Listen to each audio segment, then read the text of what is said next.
नमस्कार दोस्तों, स्वागत है आज के इस वीडियो में। दोस्तों आज की इस वीडियो में हम बात करेंगे जो निर्वाचन अधिकारी होते हैं या निर्वाचन अधिकारियों द्वारा ड्यूटी में लापरवाही करने पर क्या सजा हो सकती है, उनको क्या प्रावधान और किस प्रावधान के तहत उनको सजा दी जाएगी। दोस्तों आज का जो वीडियो, आज का जो लेक्चर है इसी टॉपिक पर है। आशा करता हूँ वीडियो आप लोगों को बहुत पसंद आएगा। तो वीडियो शुरू करते हैं।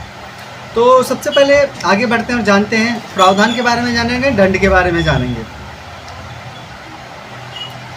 तो representation of the people act 1950 की धारा 32 यानी 32 निर्वाचन अधिकारियों द्वारा आधिकारिक कर्तव्यों के उल्लंघन को दंडनीय बनाता है, जो कि मतदाता सूची की शुद्धता और निष्पक्षता सुनिश्चित करने में महत्वपूर्ण भूमिका निभाती है। धारा 32 का जो मुख्य उद्देश्य होता है वो निर्वाचन पंजीकरण अधिकारी जो होते हैं और सहायक अधिकारियों को उनके कर्तव्यों का पालन करने के लिए उनको बाध्य करती है, यानी कि उनको प्रतिबंधित करती है कि उनका जो दायित्व है उसको भली भांति अच्छे से निभाएं। आगे बढ़ते हैं। यदि कोई अधिकारी बिना किसी उचित कारण के मतदाता सूची को तैयार करता है, तैयारी, संशोधन या सुधार में लापरवाही बरतता है तो वह 2 साल की सज़ा से दंडित हो सकता है।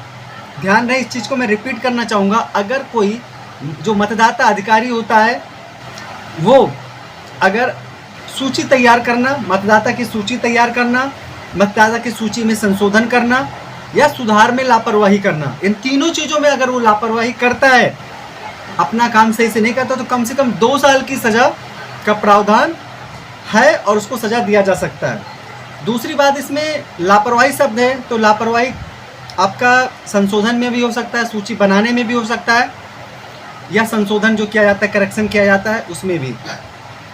आगे बढ़ने से पहले आप लोगों को बताना चाहूँगा, बिहार में जो मतदाता सूची है उस पर संशोधन चल रहा है। आगे बढ़ते हैं।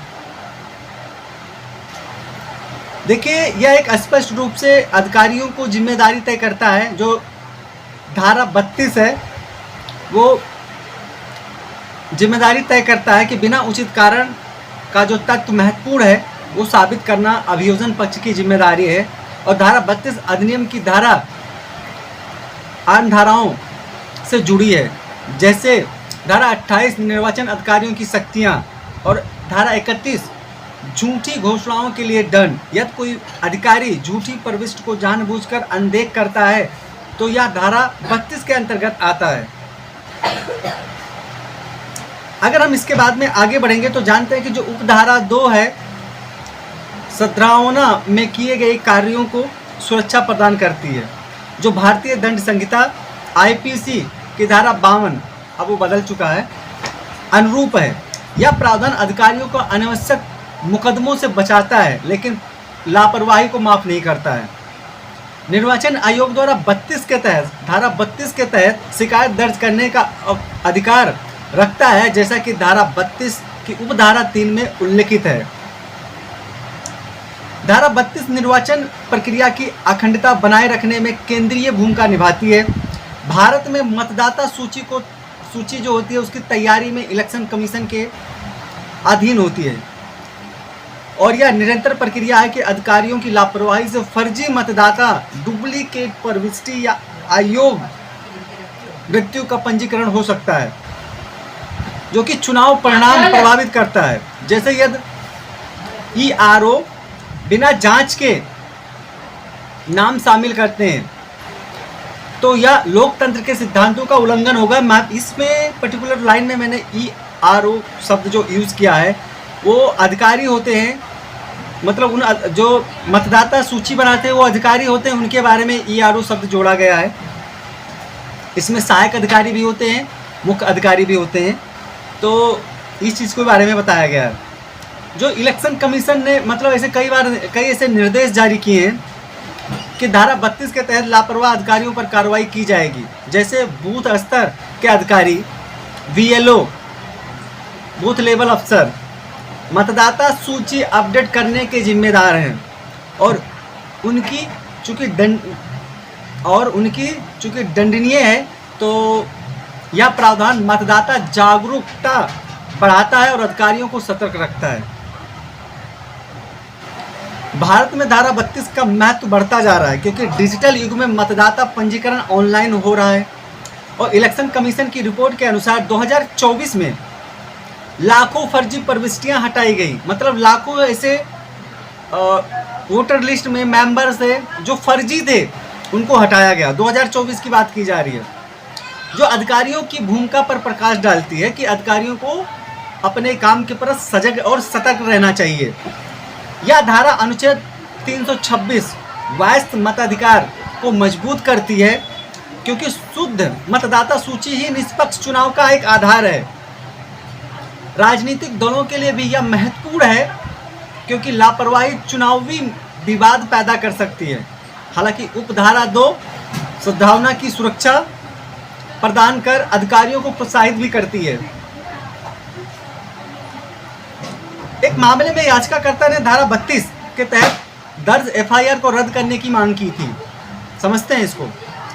तथ्य आरोप था कि ईआरओ जो इलेक्शन कमीशन के जो मतदाता जो अफसर होते हैं, मतदाता सूची तैयार करने के अफसर होते हैं, झूठी घोषणाएं कार्रवाई नहीं की। झूठी घोषणाएं हुई थी लेकिन उस पर कार्रवाई नहीं की, जो कि अधिकारी कर्तव्य का उल्लंघन था।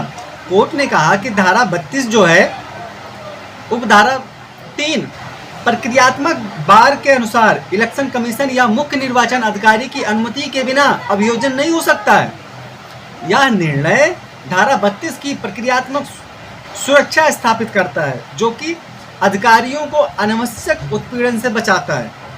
इसलिए क्योंकि अगर ये जो मुख्य निर्वाचन अधिकारी होता है, अगर उसके बिना परमिशन के अगर कोई ऐसे बहुत सारे एफआईआर रजिस्टर्ड हो गए, बहुत सारी इन्वेस्टिगेशन चल रहा है, तो ऐसे फर्जी बहुत सारे हो जाएंगे। तो जो अधिकारी होते हैं, निर्वाचन अधिकारी होते हैं, वो अपने काम पर फोकस करने के बजाय क्या होगा, वो मुकदमे में ही फंसे रहेंगे। तो इसलिए अगर कोई मतलब जो मतदाता सूची बनाने वाला कोई चुनाव अधिकारी है या उप चुनाव या सहायक कोई है, सहायक अधिकारी है, अगर वो सही से काम नहीं करता है तो इसकी जो शिकायत है आपको जो मुख्य निर्वाचन अधिकारी होता है, मुख्य चुनाव निर्वाचन जो अधिकारी होता है चुनाव, उसके पास में आपको करनी होगी। वो उस पर विचार करेगा, उसके बाद आप पर अनुमति देगा, फिर उस पर कार्रवाई की जा सकती है। इसलिए थोड़ा उनको सिक्योर करने के लिए ऐसा बनाया गया है। आगे बढ़ते हैं। एक मामला ईआरओ के समक्ष झूठी घोषणाओं पर मामला था, जहां पर धारा 31 और 32 उपधारा 1 के बीच अंतर। इस पर न्यायालय ने कहा कि अपराध धारा 31 के तहत, 31 के अंतर्गत या तहत कह सकते हैं आप, ना कि 32 की उपधारा 1 और इलेक्शन कमीशन की अनुमति, ईसीआई की अनुमति आवश्यक है। यह निर्णय धारा 32 की सख्त व्याख्या करता है, विभिन्न अपराधों को अलग अलग करता है। जो धारा 32 है, लोक प्रतिनिधित्व अधिनियम 1950 का एक महत्वपूर्ण धारा है, जो कि निर्वाचन अधिकारी की जवाबदेही को सुनिश्चित करता है। कोई भी कर्तव्य से विमुख होने पर सजा दिए जाने का प्रावधान रखता है। आशा करता हूं कि अगर कोई जो निर्वाचन अधिकारी होता है अपने कामों में लापरवाही करता है या ड्यूटी से अपने लापरवाही करता है, तो सजा कैसे उनको मिल सकती है और कंप्लेन कैसे किया जा सकता है, ये आज इस वीडियो में हमने जाना। आपको कंप्लेन करना होगा, जो मुख्य निर्वाचन अधिकारी होता है उसके पास करना होगा, ना कि किसी अधिकारी के पास। आशा करता हूँ इस वीडियो से आप लोगों को बहुत कुछ सीखने के लिए मिला होगा। बहुत बहुत धन्यवाद।